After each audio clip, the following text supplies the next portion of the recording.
You know I'm always down to discuss anything The Division related, but this one really hit me in the feels.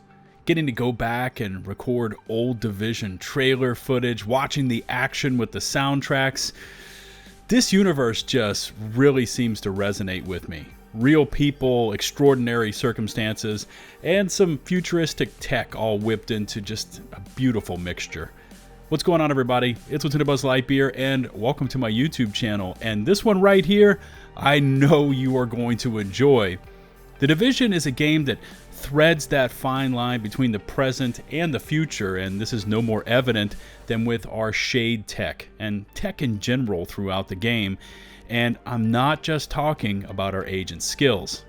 That's all you're getting out of me in this intro, as the rest of this one is, as you like it, unscripted. While you're watching this one, maybe consider hitting that big, beautiful subscribe button, and don't forget to ring the notifications bell and set your alerts to receive all. I'm so geeking out right now, but let's just get into it.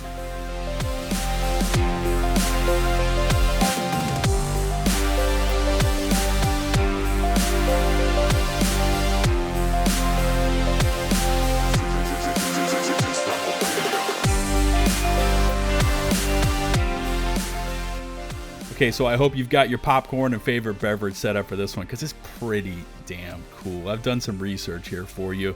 And again, just letting you know, this is all unscripted. You guys seem to like this, so backed by popular demand, here we go.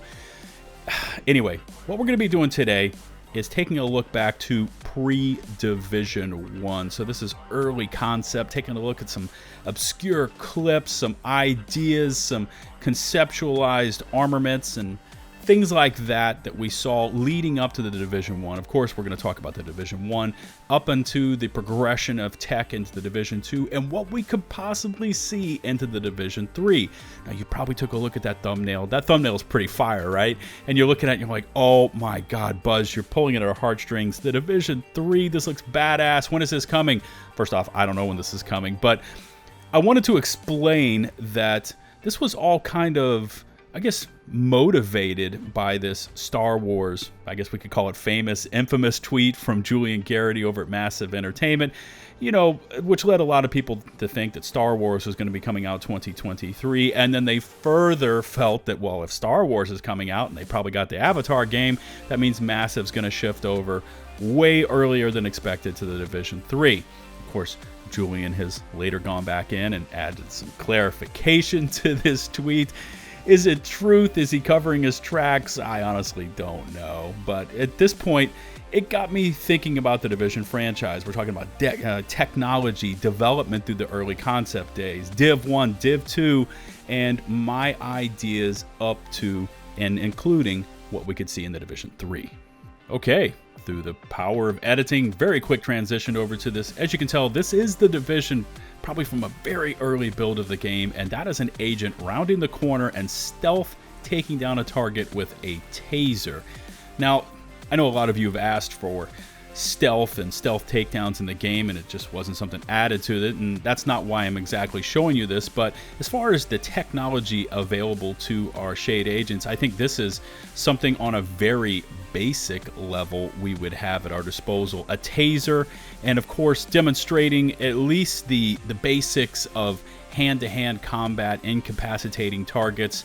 We saw later on from the Agent Origins clips, and I'll show you some of those in just a bit, we know that the Division agents are, of course, trained in hand-to-hand combat.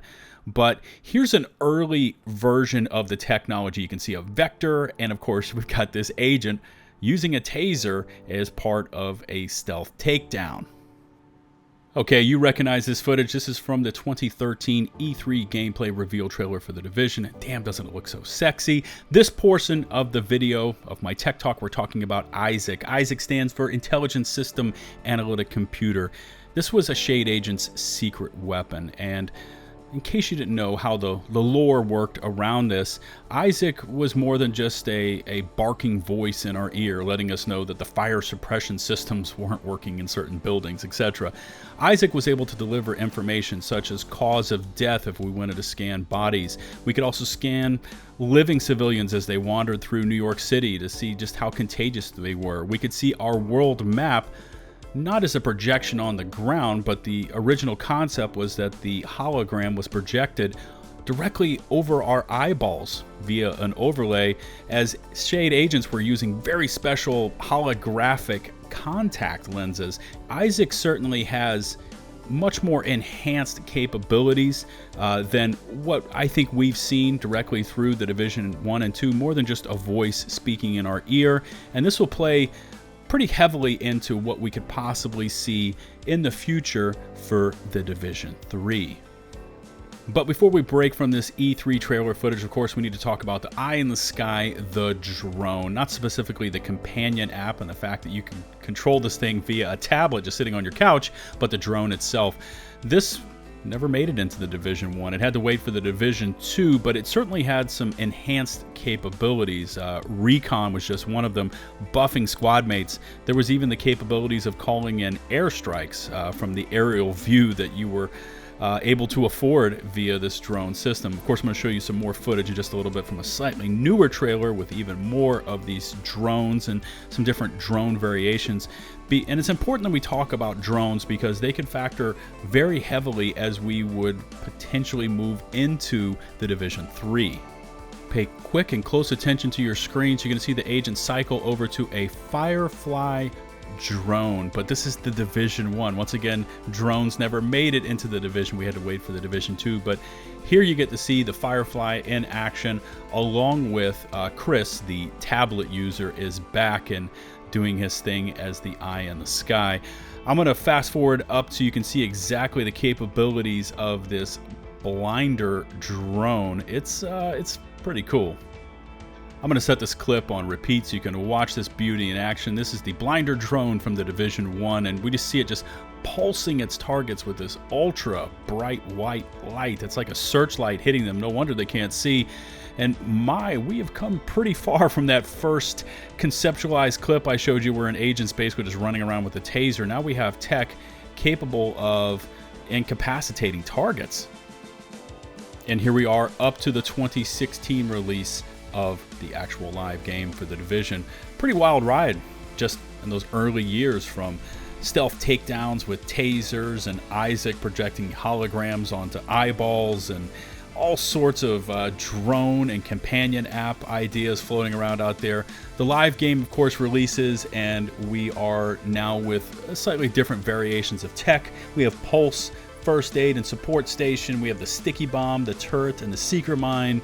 Ballistic Shield, my personal favorite, Smart Cover, and Mobile Cover, and of course 3 signature abilities: Recovery Link, Tactical Link, and Survivor Link.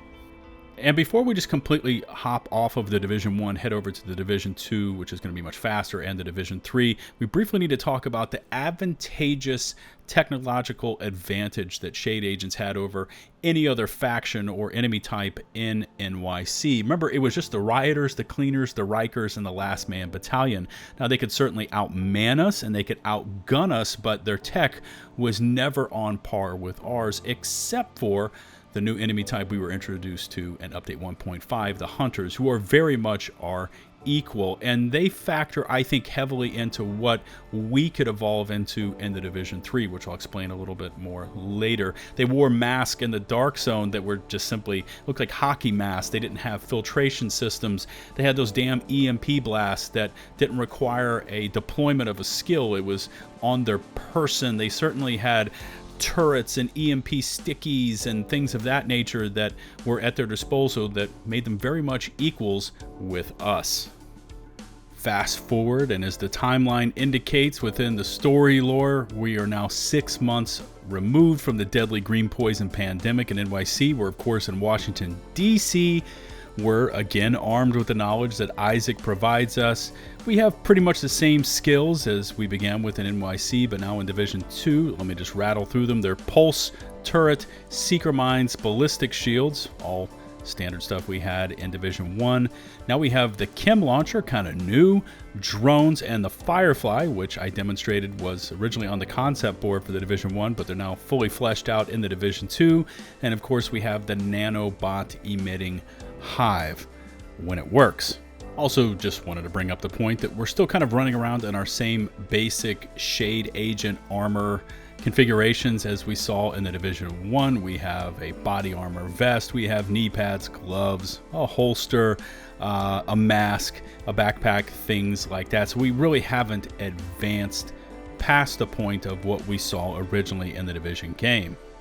Of course, we know that the hunters are back as well. They're as fearsome as ever. They're as fast and as lethal as ever. But I think one point that's lost between the first and second game, one that doesn't quite register with everyone, and this is a huge reality of the games, is that in the Division 2, Shade Agents are no longer the top of the food chain. We're no longer the top dogs because, lo and behold, here come the Black Tusk. And this is the first time between the Division 1 and the Division 2 we see Shade Agents in a serious disadvantage to our opponents, at least technologically.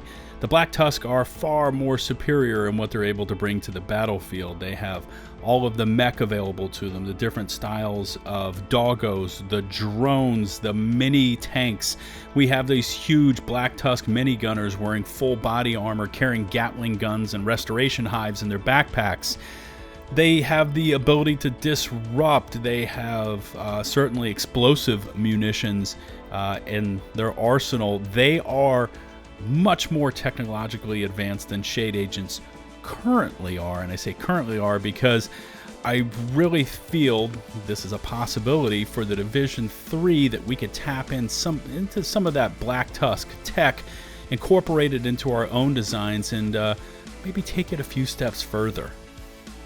Boom. Here you go. World premiere of what a Shade Agent could potentially look like if Massive kind of taps into, you know, their Star Wars Avatar vibes, decides to kick it up a notch, but certainly keep it a little bit more on the realistic side. And a huge shout out to Matt Splinter Shield, aka the Hunter, for making this artwork for me. We see what could potentially be a Shade Agent in the Division 3. Of course, this is all conceptualized, but we see body armor a little more on par with Black Tusk. What we're seeing from them, it certainly has a lot of attachments and looks like all sorts of night vision and capabilities and mags and all sorts of things on this body armor. The helmet looks like it has fully integrated optics in it, and it looks like it has a full-on mask, which could possibly double as a filtration and a heads-up display directly into the interior of the mask, versus Shade Agents actually rolling around with the contacts in their eyes. Pretty standard looking AR slung onto his vest there, and of course you can't miss this floating drone up over the shoulder, which it seems like really high tech. Like you're thinking, man, that's just Destiny, come on, man. But I mean, think about it. You could have a drone follow you around. It could map itself to a point on a Shade Agent's body armor and use that as a location point to follow as the Shade Agent moves. It would certainly have a battery life. It could function as Isaac's eyes and ears as you roll through the battlefield. It certainly wouldn't look directly like this circular one. It might have fan blades, etc., but that's not completely out of the realm of suggestion for what we saw. I mean, think about it. Just from the Division 1 over to the Division 2, we pretty much, you know, in that 6-month period, we came over pretty much tit for tat what we saw in the, you know, the first game to the second game, but all of a sudden we were put at that serious disadvantage by what the Black Tusk were able to bring to the battlefield. So here's a Shade Agents version of what the Black Tusk brought, but maybe, you know, 6 months, a year into the future from what we saw in the Division 2. I mean, it looks a little bit sci-fi, it looks a little bit out there, but it certainly is, it's within the realm of possibilities for what you could see on the battlefield as far as what a Shade Agent brought, their capabilities and their tech. See, I told you this one was going to be fun. You got some super rare clips in there, especially that taser stealth down early footage, the conceptualized drones in Div 1 that never made it into the game, how Isaac was described as operating through those contacts, and of course, that potential Div 3 Shade Agent concept. Leave me your feedback, and I will, of course, do my best to respond. Remember to smash that big, beautiful sub button and ring the bell to receive all my latest upload alerts. If you could rate and or share this video, it would be greatly appreciated. Remember, you can find and follow me over on Twitch, Twitter, and of course in my open community Discord server, serving both the original Division and the Division 2 communities. Links to all my socials can be found in the video description and pinned comments below. Until the next one, this is LtBuzzLitebeer signing off.